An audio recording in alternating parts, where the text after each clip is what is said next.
တို့မိုးကောင်းသစ်စိတ်ဝဲအလုံးမျိုးနဲ့ဆော်ရက်ပိုင်းနောက်ရက်ကွက်ပေါ့နော်ကျမတို့ဒီရက်ကွက်မှာနေထိုင်လာတာဆိုနှစ်ပေါင်း50 60ရှိပြီပေါ့နော်MBC ကနေပြီးတော့ဒီနေရာကိုကျူးကျော်ဆိုပြီးတော့တတ်မှတ်ပြီးတော့သူတို့ဘာသာသူတို့တတ်မှတ်ပြီးသူတို့ဘာသာသူတို့ပြောင်းခိုင်းတယ်နောက်ခိုင်းတဲ့အချိန်မှာပြောင်းရွှေ့စိတ်မပေးနေစရာလဲစာရွက်စာတမ်းဘာမှမပေးပဲနဲ့လိုက်တရားနောက်ပိုင်းတက်ကတူဆိုတာအရှိပိုင်းတက်ကတူဆိုတာမသိပြောင်းခိုင်းတယ်ပေါ့နော်အဲ့ဒီပြောင်းခိုင်းတဲ့နေရာမှာတချို့တဝက်ကလည်းပြောင်းသွားတယ်တချို့တဝက်ကလည်းတကယ်မရှိလို့ပြောင်းကြတယ်အဲ့ဒီလိုမျိုးပြောင်းကြတဲ့နေရာမှာဒီနေ့17ရက်နေ့3လပိုင်း26ရက်နေ့ကိုပိတ်ဆုံးထားပြီးတော့ပြောင်းခိုင်းတယ်အခုသူတို့တွေကဗတ်ဖိုးတွေနဲ့ဝေပြီးတော့ဗတ်ဖိုးတွေနဲ့မတော်မတရားကုတ်ပြီးတော့လူတွေကိုရိုက်နှက်ပြီးတော့မတော်မတရားတွေအဲ့လိုတွေလုပ်တာပေါ့နော်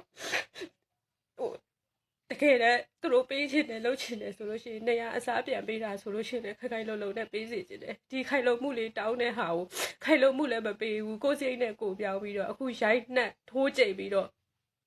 ကျမတို့ရက်ွက်ကိုအဲ့လိုမျိုးဖျက်လို့ပြန်စီလုပ်နေတာတချို့တွေကလည်းမသိတဲ့လူတွေကဒီရက်ွက်ကြောင့်မသိဘူးလားဒီရက်ွက်ကြောင့်မသိဘူးလားဆိုပြီးတော့တကယ်တမ်းကျမတို့တွေဒါငယ်ငယ်လေးကနေခဲ့ကျမတို့အမေတွေနေခဲ့တဲ့အိုးအိမ်တွေကိုဖျက်ဆီးနေတာပေါ့နော်တကယ်တမ်းစစနန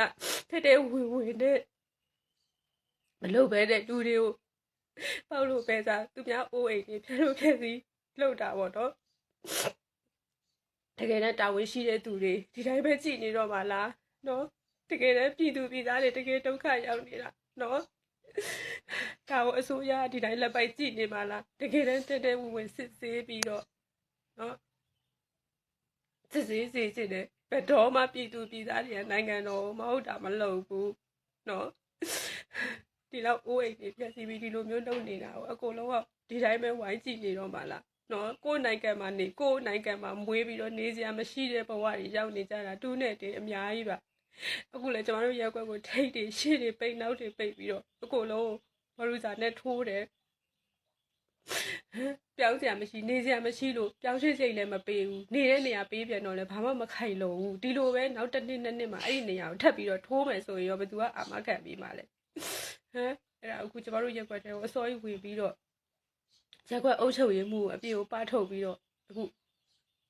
အဲ့လိုမျိုးတွေထိုးပြီးတော့လှုပ်ချင်တိုင်းတွေလှုပ်နေပါတယ်နော်နိုင်ငံတော်အစိုးရကဒီတိုင်းပဲမျက်ကွယ်ပြူပြီးတော့ကြည်နေတော့မှလားလို့နော်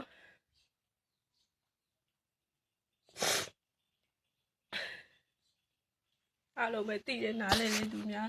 ဆိုတာသိတဲ့နားလဲသူများတဲ့ကိုချင်းစစိတ်ရှိအဲ့ဒီလိုမလုပ်ကြပါနဲ့လို့တကယ်တမ်းကိုပေးမယ်ဆိုလဲတိတိကျကျခိုင်ခိုင်လုံလုံလေးပေးပါလို့